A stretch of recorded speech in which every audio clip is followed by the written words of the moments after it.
Coming up, 3 surprising tips for creating a lasting, loving relationship. Welcome to Having It All, Lifestyles of the Rich and Conscious with MarBeth Dunn, featuring experts and pioneers in health, wealth, relationships, and spirituality, creating a happier, healthier, wealthier you. And now, here's our host, MarBeth Dunn. He's one of the world's leading transformationalists. He's changed thousands of lives and has had a huge global impact. Welcome to the Having It All Show, Harrison Klein. Harrison, yay! So great to have you on the show. Hello, my love. This is Harrison Klein. Thank you for having me, sweetie. I appreciate it. Yes, well, Harrison is my fiancé, and I'm very big partial. surprise. But I'm really thrilled to have him on the show because he has really quite an amazing presence. He's done so much wonderful work in the form of healing and helping to heal many, many thousands of people. So, Harrison, let's talk a little bit about love. Love it is my favorite subject. But first, why don't we hear a little bit about your story? The short version. Oh, well, we have a half hour, but I think we want to get to some other things. So how about the shorter version? Okay. I'm 5 years old. I'm in my mother's kitchen, and my father and mother are having a humongous argument. I am choking to death. I am feeling constricted in my chest. I am full of fear and anger and cannot even express myself. My knots in my stomach make me fall to the ground to my knees. I am really quite crazy with the experience of having my father and mother violent in front of my face. And suddenly I just say, no, I don't want this. This is not what it's like. I didn't come here to this planet for that. I didn't use those words, but I didn't come to the planet to be in this kind of pain. And I said, I do not want to see, I do not wish to hear, I do not want to experience or express anything having to do with life any longer. And suddenly, without much of a difference, my awareness goes blank. I go into darkness. I go into a place where I have now refused to become and participate in my own life. And I am in a dark space and totally unaware. I hear very little from that point on. I see only foggy images from that point on. I feel mostly pain when anybody approaches me.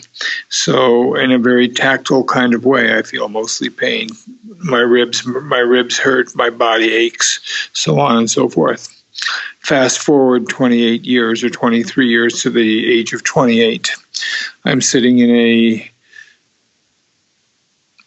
overstuffed chair in Cleveland, Ohio on a balmy night at 2-3 a.m. in the morning, and I'm doodling into a notebook, and I'm contemplating the process of creation and love, and without very much warning, I'm suddenly pulled out of my body. I'm sent racing through the universe in a tube of white light, faster than the speed of light. I don't know what's happening to me.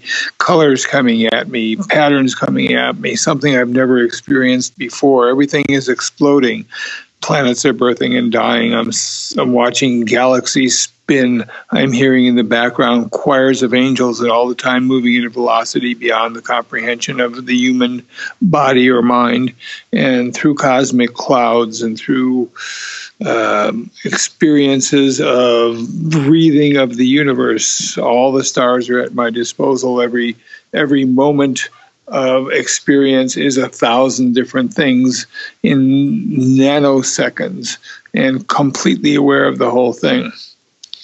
But who knows how long I was experiencing that? I have no clue whatsoever, but could have been 2 minutes, could have been 2 hours, could have been 12 hours. I have no idea. But the next thing I know, I wake up and I'm sitting in a chair, and all the autism now, all the darkness has gone for 23 years that I have been carrying, and in a space of pain and unawareness and incomprehensibility. And suddenly I am intelligent, I'm articulate, my senses are enhanced in a most dramatic kind of way. I can hear conversations 30 yards away that I couldn't hear in my own ear the day before. I'm seeing the pulsations of energy. I'm seeing the pulsations of reds and greens and blues and grays, and I can tell the difference in the way the colors, in point of fact, by themselves are vibrating. I am seeing energy in swirls all around me. I am in another space, and all the articulation of the 23 years of my past life are gone. I'm suddenly totally aware, 360 degrees of everything in the room.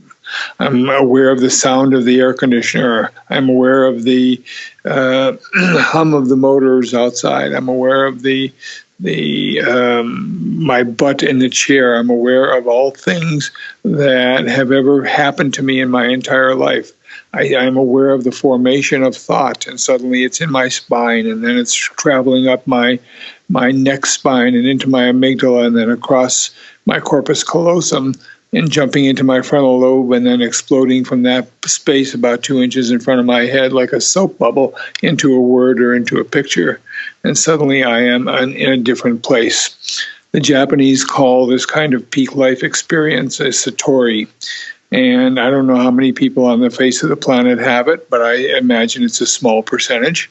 But it is another space where I am no longer a self. There's no longer flesh in my awareness. I am now in the space of the awareness, and my life is totally different and has given me a challenge and a purpose and a way to live from that point on, knowing that what I have experienced is something that all human beings want and need, and that all human beings can use to enhance their lives in every way, whether it be financial or love or joy or health or whatever the case may be. And what I have to give is exactly what is the nature of true humanity and true human beings. And that's who I have become, and that's what that moment set me on fire to do for the rest of this lifetime. So that's who I've become, and that's where the experience of my love has come from. That's such a powerful story. It gives me goosebumps every time I hear it. So, but you can just call me Mr. Big Bang. Okay, Mr. Big Bang. It was like the moment of creation at the beginning of the universe. Everything came from a small point into a tremendous speed and velocity and experience into total awareness. An explosion into awareness. So I promised our audience that we're going to talk about love tonight. We're going to talk about how we can create a lasting relationship. And I believe you had some surprising tips for creating that lasting, loving relationship. But before we do that, why don't we share a little bit about how we got together? We manifested each other, huh? Indeed we did. You can actually probably tell this story better than I can. But the way that things work is that as we become more aware, we are perceptive of the way things work. We are perceptive of all the subtle energies around us and not the obvious ones. 99% of our lives are really in the invisible realm, the same as, a GPS sends signals to any given car that wants to use it on the road and takes you exactly where you want to go. Your mind and your body and your awareness and your cosmic energy is that GPS for you. And it doesn't matter what you want, doesn't matter who you are, doesn't matter what you want to experience. You simply give it directions. You punch in your address for your destination, and that's where you show up sooner or later or very sooner. And the roadmap shows itself. And so I had just written out a series of qualities that I wanted in a mate.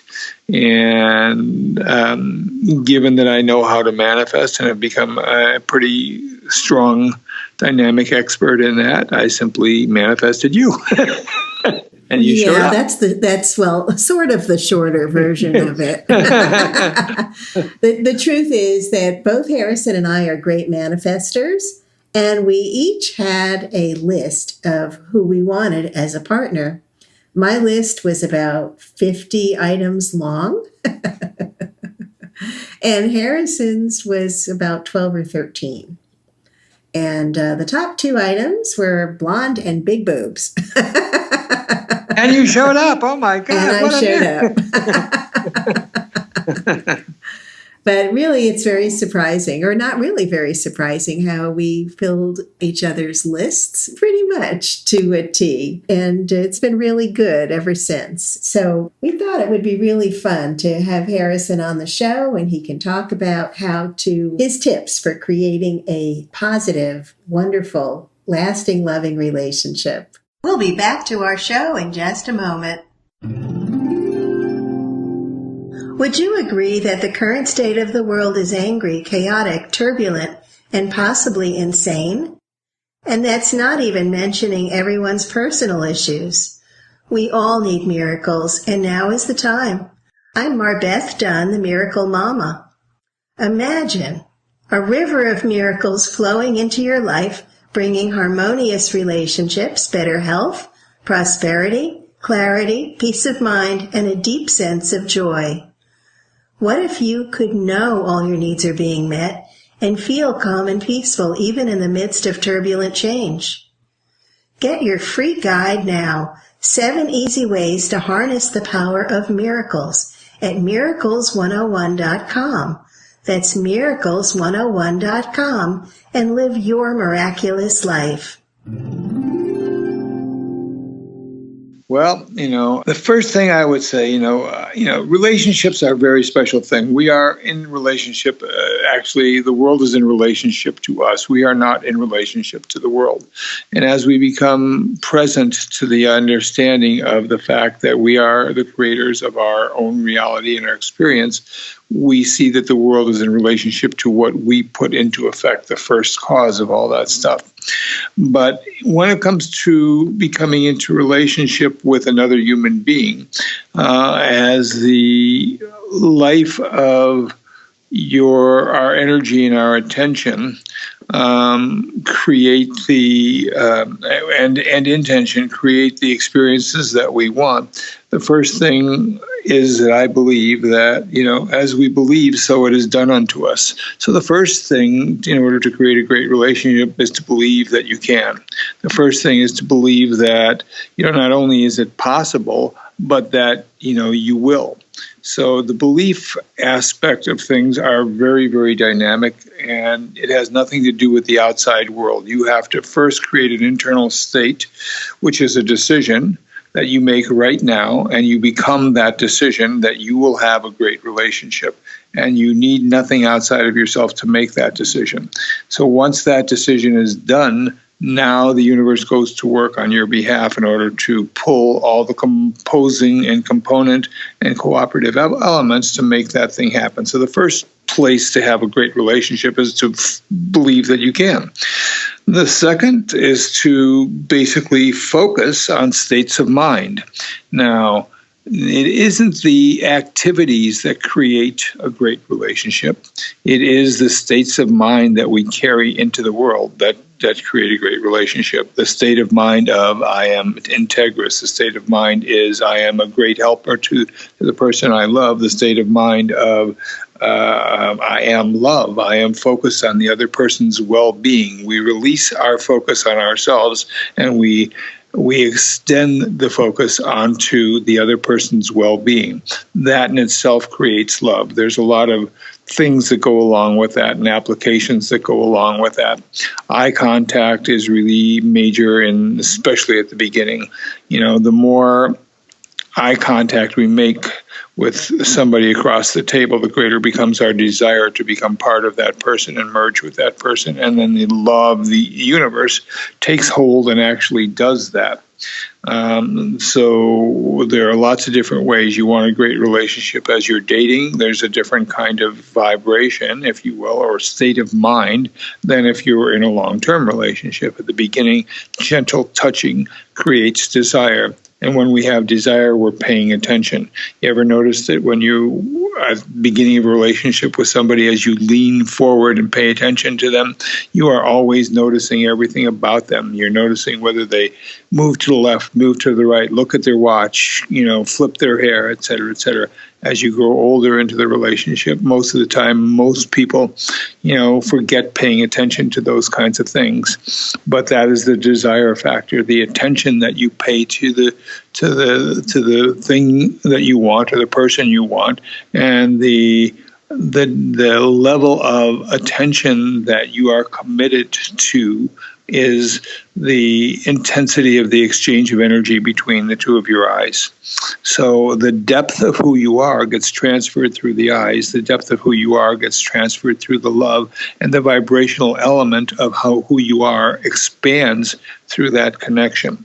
So the second thing is states of mind. Focus on what are the best states of mind you can bring to a relationship. Well, in my opinion, the best state of mind you can bring to a relationship is playfulness, is joy, is having fun with the other person, is cooperating in what it is that is important to both of you. Not just you, but you're focused on the other person's well-being in every way, financial well-being, physical well-being, loving well-being, state of emotional, well-being, et cetera, et cetera.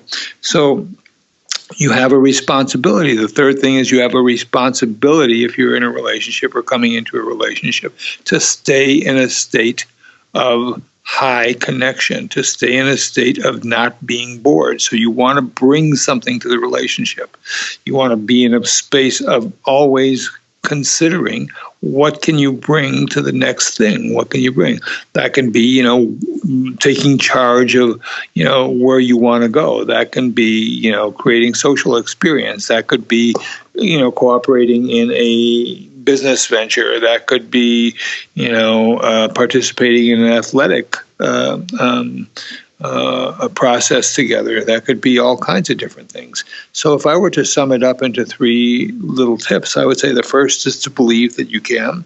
The second is to focus on states of mind. And the third is to exercise the responsibility of who you are authentically so that the two of you can share the authenticity of each other.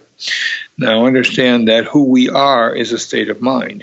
And a state of mind, such as being happy, cannot be explained. It can't be won. It can't be done. It can't be created. You can't do happiness. You can only be happy. So the way that it works basically is that the first step to experiencing anything is the being of it. So you have to first come to the space of where that is who you are. So you are in a loving relationship. You are a loving provider. You are a loving support. You are a significant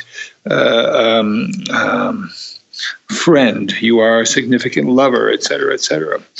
Thinking is a tool, just as our arm or leg is a tool. We don't use our arm or leg all the time. We only use it when necessary. But if we remove our judgment from the other person, if we remove and allow them to be who they are, which is allowing a state of mind, we come into the space of love. The end of judgment is the beginning of love. So the important thing is to be the observer of what you think. We are not our mind. Our mind is a powerful and beautiful tool, but never identify with the mind. What we identify with, use it to think the right way, and when you turn it off and when you're not using it. So the truth of the matter is to be in the state of observation, which is extremely sexy for most people, when somebody else sees them. All anybody ever wants is to be loved for who they are, not for what they can give, not for what they can do, not for what prestige you can bounce off of them, but for who they are. When you can love somebody for who they are, one of the things that impressed me about you, MarBeth, at the beginning was that I was quite, without sounding too braggadocious, I was being pursued by multiple women at the time, and you weren't impressed by the stature of my position, but you were more concerned about who I was, which transcended a great deal of everything for me, beside the fact that I found you, incredibly attractive in all the different ways that we have come to love each other through and by. But, you weren't there to reflect off of me. You weren't there to say I'm with somebody, successful. You weren't there to be, to reflect off of my words or my deeds or my awareness or anything else or my consciousness. You were there because you liked me, and that made all the difference in the world. And it changed our being into a multiplicity of different dimensions. We were able to wish and be and hold that dimension for each of us.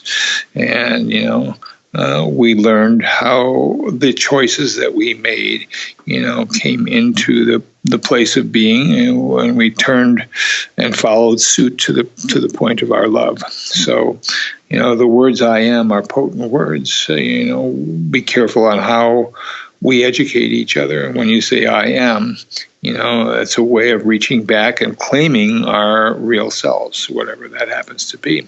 So as we come into these states of mind, as we come into the state of responsibility, meaning that you follow through integrally on what you say you're going to do, you come into the state of belief, which is that you know that you can have whatever it is you desire, that you can be of value to the other person as well as yourself. You can be in a state of self-appreciation while you're also in a state of appreciation of the other person to the exact same extent that you are of yourself. That focus creates a great deal of love. So love to grow and to nourish is to be able to be cognizant and careful about the well-being of another person in every way. And that is the primary directive, as they say on Star Trek, the primary directive. So life is good. Understand that life is good. You got to love yourself in order to love somebody else. Because if you are using somebody because it's prestigious, it's advantageous, it's financially comfortable or convenient, then you are in the wrong space, and that is not sustainable. So all of the things held constant to the extent that we are individual energy and we find grand states of mind to share with other people. We have wealth and happiness and joy and playfulness and extensions into whatever realms we desire individually and collectively. So, that's what the teaching is. That's what I follow. That's the first step, the last step, and all the steps in between. How's that? And you're sticking to it, eh? That's my story, and I'm sticking to it. Now, I think it's really important that we both loved ourselves before we even met. We were very happy with who we were. We felt good. And we didn't really need another person. It was an enhancement. Yeah. I once had this dream. I was sitting in a small stool about 6 inches high, and there was this old, very friendly but vigorous man sitting in a bigger stool teaching me some lessons. And he said, you can't run this world by action. You can only run it by your love. And the dream ended, and it took about 2 years for me to fully understand what that meant. Now I understand it well enough to make it workable, through experience, through testing, through a lot of connections, through contemplation, through meditation. It all became simply clear that that's what everything is about. There are two meanings to every word, and when we look at the meanings of the words, we find out that the extent to which we are willing to project ourselves into the meanings that we create are the extent of our love. And so I'm willing to project my entire life into loving you, and that's part of the reason why I think we mesh so easily and so well with so little friction. I've never seen a relationship that had less friction than ours. So we are like the Olympic champions of joy.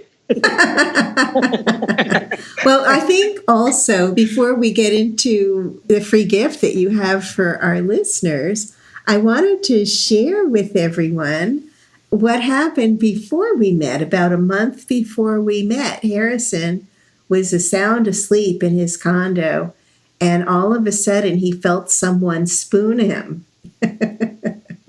And he jumped, how many inches off the bed?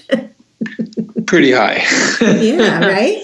And so on our first date, we were at dinner, and he's telling me this story of how someone had spooned him and he jumped up off the bed. And I very seriously looked him in the eyes and I said, Harrison, you have someone coming into your life. I just didn't know it was me. MarBeth, most people don't focus or nurture or tend to these three steps in their thinking and their speaking and their actions. But if we focus and nurture and tend to these three steps,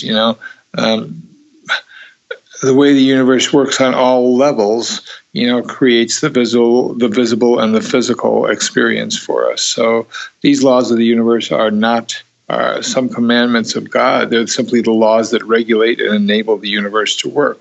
So these kinds of principles that move us forward, belief and focus and states of mind and the commitment or responsibility to make them happen, are really extremely satisfying. So they are the levels of fulfillment that we take if we were to boil them down into those three things. But my recommendation to people listening to this is that, the transcendence of who we are comes from the belief process, the energy process, the nurturing, and the understanding of the component elements and the focus of what we want to have happen, and then we think it and we speak it, and it becomes. It's like crazy all day, into the place of our desire, and desire is extremely sexy. Desire creates a terrific relationship because when people can see each other's desires, the magnetism of that is dramatic. And, people see our desire, people see, your desire, people see my desire. We have a great desire to communicate well. We have a great desire to express affection. We have a great desire to embrace what is happening in front of us without judgment. And we play. And we totally play. We're always playing. We're playing. We probably laugh 100 times a day, and that's not true. That's not an exaggeration. That's probably pretty close to the real number. That's true. But it's getting close to our time, and I do want you to be able to tell people about the free gift that we have for them, which will be on your show page on the Having It All show. Okay. So one of the things in order to attract what you want in this world, including a mate or including a better relationship or just improving what we've already got, is the understanding of intention and counter-intention. Now, transformation is something that most of us have to go through. Nobody is born with unconditional transcendence. So maybe Jesus is, or Buddha is, or some of those people, but most of us have to go through a transformation. That's why we come into this body. So the way that transformation occurs is through intention and counter-intention. So I have created just a small excerpt from one of my classes in which you can see very clearly the transformation of a young woman on the line. There were 3 people in this little mastermind moment group, and we were discussing the things that each of them needed in order to move to the next level of who they were, and I don't remember the circumstances, the logistics of each, but I do remember making, through the series of questions and responses, taking her through a very extraordinary process. In a very short amount of time, she made an instantaneous transformation. Now, I'm in love with instant transformations. I have that as a big part of who I am. I have that as a big part of my experience. So, I do a combination of metaphysical laws, advanced psychological genius kinds of blueprints, and, applied best practices for everything I've learned in the 40 years I've been teaching and working with people. So this free gift I have is for you who want to go through a transformation, or at least to see how a transformation is done. That gift will lead you to a whole new level of thinking, hopefully, if you can absorb the lesson. And then we can take you into the I am effect, which are the two most important words in the universe and the two most important ways to govern all the energy on your entire experience for the rest of your life. So I teach classes, I do workshops, I train leaders, I create information products, I write articles and books, I publicly speak, and I produce events. I have the experience, I have the knowledge, and I sit on the board of several multi-million-dollar organizations, and this is what I teach to thousands of people. So I teach them how to make these transformations. I teach them how to grow, and then we create multi-million-dollar companies from that, if we can, or at least take people into new levels of beingness to where they are happy and fulfilled. The ultimate end product of all life is to be fulfilled. And the reason I do all this is the same reason that Edison created the light bulb. It is to take humanity at great velocity toward a better, amazing future. So I'm hoping that if you guys are willing to utilize this free gift, that this will take you at great velocity toward a better future, better and amazing future for you guys. That's amazing. And that's part of that I am effect, right? Part of the I am effect. Again, part of what I love is the power of the instant and the sustainable enlightenment and elevation. That's what excites me. So, I help people create conscious elevation and unique, successful companies, products, legacies that are living organisms that are going to outlast the CEO and for their families and stay into a state of fulfillment. The I am effect is about the deep, deep, deep exploration of who we are. The most important question on the planet is, who am I? And, what am I feeling at this point? These are the two most important questions on the planet. And if we can answer those questions, everything is open to us. There are no limitations whatsoever. And that's what the I am effect is. It takes you deep into the exploration of those questions so that you can find who you are in the conscious world, in the wealth world, in the love world, in the wisdom world, and in transcendence into happiness and abundance in every way. And I give you this free gift, and I give you the I am effect with all of my heart, in every way that I can. Wow, that's amazing. So this is part of that I am effect. It's not the whole thing, though, is it? This is only an introduction. The free gift is an introduction into what is possible so that you can see that this actually works. Not only can you see, but you can utilize what I have done in the transformation. It's easy. It's about the way we open ourselves up through questions. If we ask the right questions, we pull up the right answers. The problem with so many people and circumstances is that they don't ask the right questions. They look at the superficial things that they've been taught by society, and society doesn't teach you the truth. It teaches you the anti-truth because it's not there to give you yourself. It's there to control you so that you can be a good clone for somebody else's ability to generate capital from you. But when you become authentic, nobody can control you. Nothing can control you because you're way beyond being controlled. You can see it coming a zillion miles away, and you don't compromise your integrity to the subordination into other people's power. You are empowered yourself, and so nothing can remove that power from you that you don't give consent to. So the ultimate state of all this is freedom from illusion. The ultimate state is freedom to be who you are and freedom to generate whatever it is you want to generate in terms of money, in terms of experience, in terms of relationships, in terms of all the 7 areas of life. Woo! That's amazing, Harrison. Thank you so much for sharing that with our listeners. And again, the link to that will be on our Having It All show page for Harrison. Harrison, sweetie, thank you so much for joining us. And I'm so thrilled to have had you on the show. I love you, MarBeth. And I love you, sweetheart. Anybody else want to play? Come on in. Want to play? Thank you, Harrison. Thank you, MarBeth.